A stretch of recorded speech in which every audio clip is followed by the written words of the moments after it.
Family. चलिए friend, start करते हैं आज की वीडियो, जिसमें हमारा टॉपिक है साझेदारी संलेख क्या होता है। इसे स्टार्ट करने से पहले हम एक एग्जाम्पल से समझते हैं। जैसे यहाँ पर राम है, ठीक है, अब इसको कुछ पैसों की आवश्यकता है। इसके लिए यह किसके पास जाता है? मोहन के पास जाता है, ठीक है। और ये मोहन से 50,000 रुपए का क्या करता है? लोन लेता है या इसे 50,000 रुपए मांगता है। तो ऐसी कंडीशन में मोहन इसको 50,000 रुपए देने के लिए एग्री तो हो जाता है, लेकिन वो क्या करता है? इससे एक स्टाम्प पेपर साइन करवाता है। मतलब एक पेज पर उन सभी बातों को लिखेगा कि किस दिन इसे ऋण दिया गया था, किस ब्याज के आधार पर दिया गया था, कितनी समय अवधि में ये मेरा पैसा वापस चुका देगा। इन सब बातों को लेकर इनके बीच एक स्टाम्प पेपर साइन हो गया, है ना। तो सेम साझेदारी संलेख में भी यही होता है कि जब दो व्यक्ति मिलकर कोई बिजनेस को कर रहे हैं, ठीक है, या दो से इसमें अधिक भी हो सकते हैं। इसकी लिमिटेशन हमने पढ़ी थी कि साझेदारी कम से कम 2 और अधिकतम 20 व्यक्ति के साथ स्टार्ट की जा सकती है। तो अब ये तीनों पार्टनर्स मिलकर बिजनेस को क्या करेंगे? ऑपरेट करेंगे।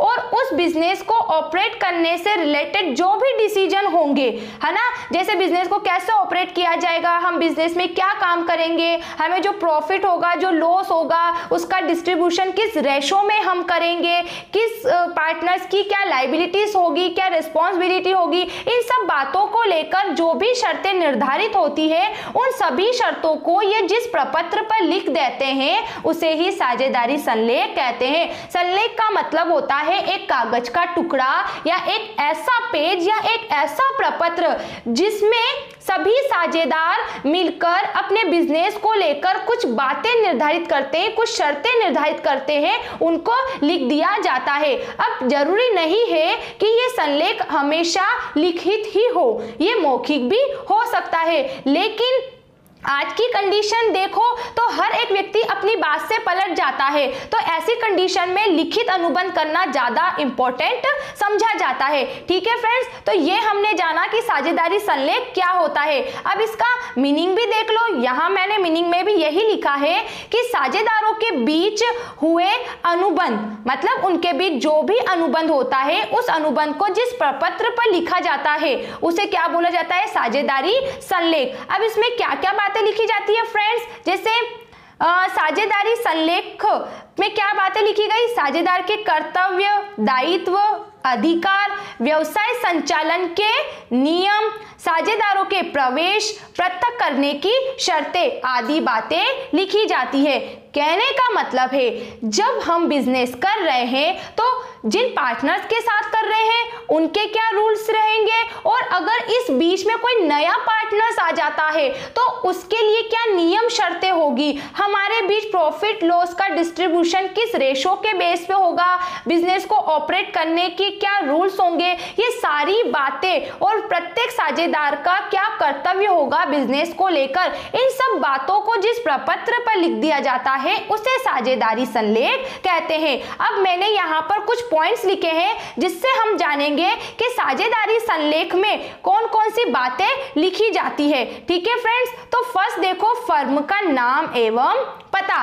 साझेदारी व्यवसाय प्रारंभ करने के पूर्व, मतलब उसकी शुरुआत करने से पहले क्या करना पड़ेगा? फर्म का नाम हमें अधिनियम के तहत तय करना चाहिए। इसका मतलब फ्रेंड्स यहाँ पर यह है कि आप जो बिजनेस कर रहे हो और आपके बिजनेस का आप जो नेम डिसाइड करते हो वो नेम किसी अदर फर्म से रिलेटेड नहीं होना चाहिए, ठीक है, आपका नेम अलग होना चाहिए, ठीक है। अगर आपने किसी फर्म के नाम की कॉपी की है तो ऐसी कंडीशन में आप पर केस दर्ज हो सकता है, ठीक है। तो उन सब बातों से बचने के लिए, ठीक है, या एक मार्केट में अपनी पहचान अलग बताने के लिए आप एक ऐसे नाम का चयन करो जो आपकी गुडविल को और ज्यादा बढ़ाएगा, ठीक है फ्रेंड्स। तो यहाँ पर ये लिखा है कि फर्म का नाम किसी भी प्रकार का विवाद या भ्रम पैदा करने वाला नहीं होना चाहिए। हमने जान लिया ना कि जो हमने हमारी फर्म का नाम डिसाइड किया वो नाम किसी अदर फर्म का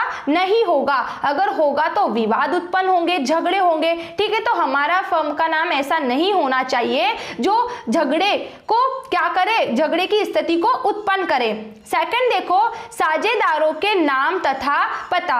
अब आप अपने बिजनेस में जो भी पार्टनर्स को रखते हो तो उन सभी पार्टनर्स के नाम और उनके एड्रेस, ठीक है, ये आपको इसमें लिखना है। क्या है, साझेदारी संलेख में समस्त साझेदारों के नाम एवं उनका पूरा पता, पूर्ण पता लिखना चाहिए। जैसे आपने क्या किया, मोहन को अपने बिजनेस में पार्टनर बनाया। अब मोहन कहाँ का है, दिल्ली का है, तो बस यहाँ पर लिख दो। फिर अगर आपने राम को भी पार्टनर बनाया तो राम कहाँ का है, मुंबई का है, तो बस यहाँ पे उसका नाम लिख दो। तो ऐसे जो भी आपका पार्टनर है और वो जहां का है वहां का पता उसका आपको लिखना होगा। थर्ड देखो फ्रेंड्स, इसमें क्या लिखा है, साझेदारी की अवधि। साझेदारी मतलब आप दोनों के बीच कितनी टाइमिंग के लिए डील हुई है, मतलब बिजनेस में आपने किसी नए पार्टनर्स को रखा या फिर आप किसी के बिजनेस में शामिल होते हो, तो कितनी टाइमिंग के लिए, 1, 2, 3, 4 कितने वर्ष के लिए आप उसके बिजनेस में रहोगे, तो वो अवधि, वो समय अवधि भी आपको इसमें लिखनी होगी, है ना। साझेदारी कितने समय या किस कार्य को करने के लिए की गई है, इस बात की जानकारी भी साझेदारी संलेख में लिखी होनी चाहिए। अब अगले पढ़ेंगे हम इसमें फोर्थ, जिसमें लिखा है साझेदारी का व्यवसाय का क्षेत्र। साझेदारी व्यवसाय का क्षेत्र स्थानीय, प्रांतीय, राष्ट्रीय या अंतर्राष्ट्रीय क्या होगा, इस बात की जानकारी भी होनी चाहिए। कहने का मतलब है, आप पार्टनरशिप में जो भी बिजनेस को ऑपरेट करने का डिसीजन लेते हो, ठीक है, तो आपका बिजनेस क्या होगा, नेशनल लेवल का होगा या इंटरनेशनल लेवल का होगा, या ओनली आप अपने स्टेट में रहकर उस बिजनेस को करोगे, और साथ में आपके बिजनेस में आप क्या काम करोगे उस बात का भी होना आवश्यक है। या आप एक्सपोर्ट इंपोर्ट से रिलेटेड कोई बिजनेस करोगे, सप्लाई का बिजनेस करोगे, या फिर आप मैन्युफैक्चर से रिलेटेड कोई बिजनेस करोगे, इन सब बातों का भी साझेदारी संलेख में उल्लेख होना चाहिए, या वो जानकारी उसमें लिखी होनी चाहिए। एंड लास्ट है फ्रेंड्स, इसमें लाभ का विभाजन किस अनुपात में होगा। साझेदारों के मध्य आपस में फर्म द्वारा अर्जित लाभ का विभाजन किस अनुपात में होगा, एवं लाभ एवं हानि दोनों का अनुपात संलेख में दिया जाना चाहिए। मतलब आप 5 पर्सन मिलकर कोई बिजनेस को कर रहे हो, तो बिजनेस में जो भी प्रॉफिट है, जो भी लॉस है, वो आप किस रेशो में डिवाइड करोगे। तो यहाँ पर लिख दो कि 2:3 या फिर 4:4, जो भी आपका होता है, जो भी अनुपात आपका डिसाइड होता है, उसका भी उल्लेख कर देना चाहिए। अब ये सारी बातें क्यों जरूरी है फ्रेंड, इसलिए जरूरी है कि आगे चलकर किसी भी पार्टनर्स के बीच किसी भी प्रकार की प्रॉब्लम क्रिएट ना हो, उनके बीच झगड़े की स्थिति उत्पन्न ना हो, क्योंकि अगर ऐसा होता है तो इसका पूरा नुकसान हमारे बिजनेस को होगा। ठीक है, आपस में किसी पार्टनर्स का किसी से मतभेद हो गया, तो एक दिन उसने काम नहीं किया तो उसका इफेक्ट हमारे बिजनेस में पड़ेगा, और फाइनली कुल मिला के अगर बोला जाए तो जितना भी लॉस होता है ना, फर्म का ही होता है। तो ऐसी प्रॉब्लम क्रिएट ना हो और ऐसा लॉस हमारे बिजनेस में ना हो, उसके लिए हम क्या कर ले, पहले से ही एक अनुबंध कर लेते हैं, पहले से ही एक प्रपत्र, एक संलेख तैयार कर लेते हैं, जिसमें सारी बातों को लिख देंगे कि कोई भी व्यक्ति अपनी बात से मुकर नहीं सकता, कहने का मतलब अपनी बात से पलट नहीं सकता। ठीक है फ्रेंड्स, अब अपन इसका जो एक फॉर्मेट है इससे समझते हैं। देखो यहाँ पे ये दिया है साझेदारी संलेख का नमूना, मतलब ऊपर हमने जो बातें पढ़ी है, तो यहाँ पे फॉर्म देखो कुछ इस तरीके से पार्टनरशिप में जो बिजनेस होता है उसका फॉर्म होता है। तो यहाँ लिखा है फर्स्ट कि फर्म का नाम एवं पता, तो यहाँ पर लिख लो जैसे कि मिस्टर राम है, ठीक है। अब इनकी क्या है, ABC प्राइवेट या गवर्नमेंट, जो भी इनकी कंपनी है, तो यहाँ पे लिख दो ABC प्राइवेट लिमिटेड कंपनी, ये नाम लिख दिया मिस्टर राम का।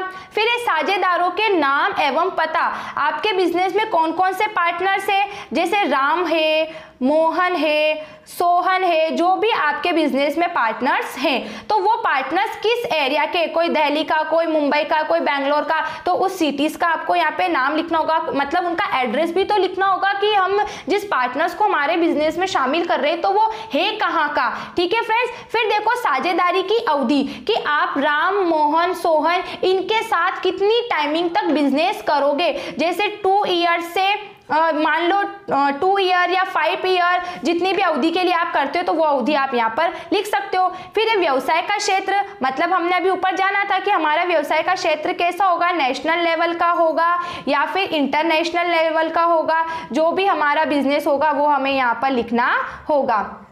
ठीक है फ्रेंड्स, अब आगे बढ़ते हैं। लाभ विभाजन का अनुपात, सभी पार्टनर्स के बीच लाभ विभाजन का अनुपात किस रेशो में होगा, उस रेशो को आप यहाँ पे फॉर्म में लिख दो, जो भी आपका रेशो आपका डिसाइड होता है। फिर साझेदार के आहरण, मतलब जैसे पार्टनर से राम, मोहन, सोहन ये पार्टनर है, तो आहरण का मतलब होता है कि अपने निजी उपयोग के लिए, निजी खर्चे के लिए जब हम फर्म से या बिजनेस से कोई पैसा लेते हैं तो उसे क्या बोलते हैं, आहरण। तो कौन पर्सन या कौन पार्टनर कितना, जैसे कि राम ने कितने का आहरण किया है, जैसे 5,000 का किया है तो यहाँ पे राम का नाम लिख दो।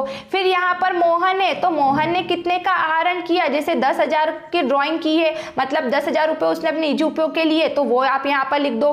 फिर है साझेदार द्वारा फर्म को ऋण। अब साझेदार क्या करते हैं, फर्म को ऋण भी तो देते हैं, जैसे कभी कभी लॉस होता है तो वो क्या करते हैं, सभी मिलकर क्या करते हैं, फर्म के उस लॉस को पूरा करने के लिए फर्म को लोन देते हैं। या फिर ऐसा भी होता है कि सभी साझेदार 10,000 रुपए लगाते हैं और कोई साझेदार जिसके पास ज्यादा पैसा है तो वो 10,000 एक्स्ट्रा लगाता है या वो फर्म को ऋण देता है। तो जो भी साझेदार देता है, जैसे ए, बी, सी कितने का भी लोन देता है, जैसे कि एक कोई 1 लाख का लोन दे रहा है तो उसका यहाँ पर नाम लिख दो। फिर है साझेदार को वेतन एवं कमीशन। ठीक है, या ऐसा होता है पार्टनरशिप में कि जो भी प्रॉफिट होता है वो सभी के भी डिस्ट्रीब्यूट हो जाता है और जो भी लॉस होता है वो भी डिस्ट्रीब्यूट हो जाता है। लेकिन कभी ऐसा रूल्स है कि सभी पार्टनर्स को आप सैलरी भी देते हो, तो किस हिसाब से देते हो या आपकी सैलरी किस हिसाब से, तो यहाँ लिख दो 25,000 पर मंथ पर पार्टनर्स को आप क्या देते हो, सैलरी देते हो, तो वो आप यहाँ लिख दो। फिर लास्ट है इसमें नए साझेदार को प्रवेश। अब आप 5 पार्टनर्स हो और 2 पार्टनर्स और न्यू आ जाते हैं तो वो किस समय अवधि को आते हैं, उस समय अवधि को, और यहाँ पे उनका नाम लिख दो। जैसे ए, बी, सी जिस भी पार्टनर्स को आप बिजनेस में लेते हो तो उसका नाम और उसकी टाइमिंग लिख दो। फिर यहाँ लिखा है कि उपयुक्त के अतिरिक्त फर्म की प्रकृति के अनुरूप अनेक बातें साझेदारी संलेख में लिखी जा सकती है। जरूरी नहीं है कि यही रूल साझेदारी संलेख में फिक्स किए गए हैं, आप अपने अकॉर्डिंग भी अपने बिजनेस के लिए रूल्स बना सकते हो। अब अगर आपको किसी भी पॉइंट्स में कोई डाउट्स लगता है या आपको कोई प्रॉब्लम्स आती है तो आप मुझे कमेंट्स बॉक्स में जरूर लिख के बताइएगा। I hope it is clear now. Thanks for watching this video. Bye bye.